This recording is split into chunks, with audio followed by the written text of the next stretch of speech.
दोस्तों मात्र 24 घंटे के अंदर अंदर यूक्रेन की सेना ने रशिया के 5 डिफेंस सिस्टमों को मारकर गिरा दिया है। और जिन डिफेंस सिस्टम को यूक्रेन की सेना ने मारकर गिराया है ये कोई ऐसे वैसे डिफेंस सिस्टम नहीं थे, बल्कि ये रशिया के सबसे बेहतरीन डिफेंस सिस्टम माने जाते हैं। और इन्हीं डिफेंस सिस्टम की मदद से इस समय रशिया अपनी राजधानी यानी कि मॉस्को को भी प्रोटेक्ट करता है। और आज इन्हीं डिफेंस सिस्टमों को मारकर यूक्रेन की सेना ने पूरी दुनिया को यह बात दिखा दी है कि इस वक्त रशिया की राजधानी यानी कि मॉस्को भी हमसे सेफ नहीं है। और रशिया की इज्जत को पूरी दुनिया के सामने नीलाम करने के लिए यूक्रेन की सेना ने एक फुटेज को भी जारी किया है, जो आप अभी अपनी स्क्रीन पर देख भी रहे हैं। इस वीडियो में देखा जा रहा है कि यूक्रेन का एक सस्ता सा ड्रोन रशिया के 35 डिफेंस सिस्टम की ओर बढ़ता है और काफी आसानी से 35 डिफेंस सिस्टम को मारकर भी गिरा देता है। और जो ये रशिया का 35 डिफेंस सिस्टम है, इस डिफेंस सिस्टम को रशिया ने स्पेशली ड्रोन, हेलीकॉप्टर जैसे टारगेट को मारकर गिराने के लिए बनाकर तैयार किया है। लेकिन अब रशिया के 35 डिफेंस सिस्टम यूक्रेन के काफी सस्ते ड्रोनों के सामने भी पूरी तरीके से फेल हो रहे हैं।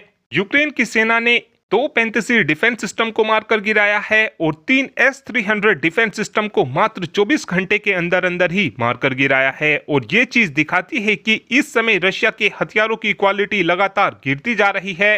और अगर आपको डिफेंस सिस्टम के बारे में ही जानना है तो आप इजराइल के डिफेंस सिस्टम को उठाकर देख लीजिए। अब से कुछ ही महीने पहले ईरान की तरफ से इजराइल के ऊपर 180 बैलिस्टिक मिसाइल दागी गई थी, जिसमें से केवल 8 से 10 ही ऐसी मिसाइल थी जिन्होंने इजराइल को हिट किया था। बाकी इजराइल के आयरन डोम और डेविड स्लिंग डिफेंस सिस्टम ने सभी मिसाइलों को मारकर गिरा दिया था। इसको बोलते हैं टॉप नॉच क्वालिटी।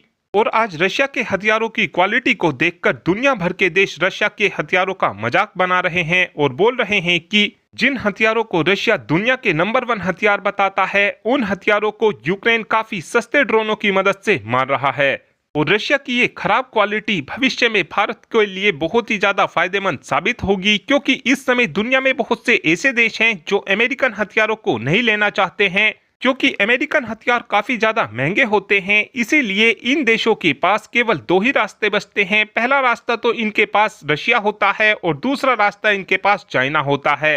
ये देश चाइना के हथियारों को तो नहीं खरीदते हैं, क्योंकि चाइना के हथियारों की क्वालिटी रशिया के हथियारों से भी काफी ज्यादा खराब होती है। घुमा फिराकर इन देशों के पास ऑप्शन केवल रशिया ही बचता है। और रशिया के हथियारों का क्या हाल हो रहा है वो आज हम देख ही रहे हैं। इसीलिए उम्मीद इस बात की जा रही है कि फ्यूचर में ये देश रशिया से हथियार नहीं खरीदेंगे। इसीलिए आगे चलकर इन देशों के पास ऑप्शन केवल भारत होगा, क्योंकि भारतीय हथियारों की क्वालिटी काफी ज्यादा अच्छी होती है।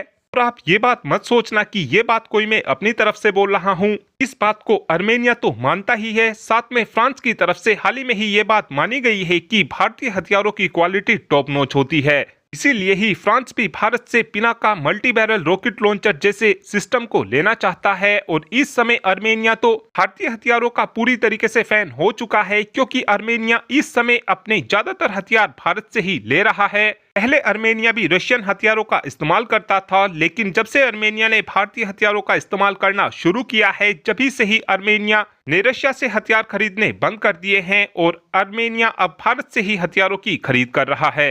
और इस समय ब्राजील जैसे देश भी भारत से तेजस फाइटर जेट को खरीदने को लेकर विचार कर रहे हैं, जिसका सीधा सा मतलब यह है कि रशिया के खराब हथियारों की क्वालिटी आगे चलकर भारत के लिए बहुत ही ज्यादा फायदेमंद साबित होगी, क्योंकि रशिया के ये हथियार आगे चलकर भारतीय हथियारों से पूरी तरीके से रिप्लेस हो जाएंगे।